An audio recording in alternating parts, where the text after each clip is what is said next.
तुझको जो अपनाता है। हर पल में उजाले तेरे खेल निराले, तेरे अद्भुत है माया। फिर क्या मांगे कोई मांगने वाला हो जिस पे तेरी छाया।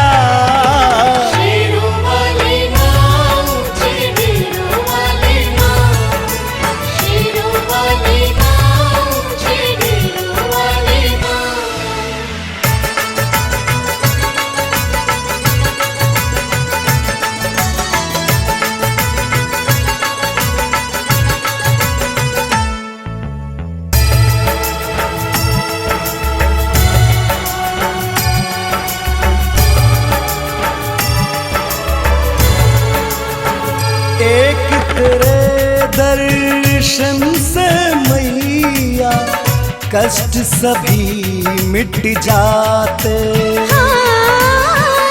घोर निराशा के बादल माँ पल भर में छट जाते।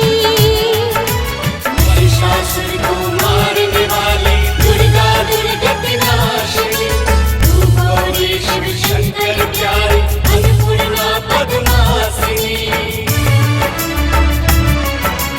तेरे चरणों में अर्पित अभय करे ये शब्द। दो ऐसा भगवान भी चमका दो तारा। ढोल ताश बजाऊं तेरी ज्योत जलाऊं जयकार लगाऊं माँ।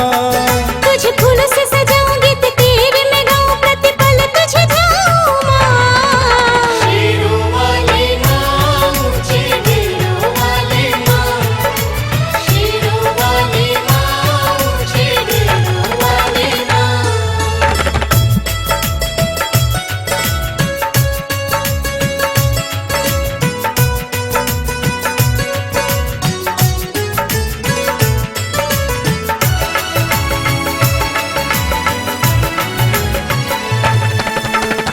धरती अंबर चाँद सितारे सब में तेरा रूप।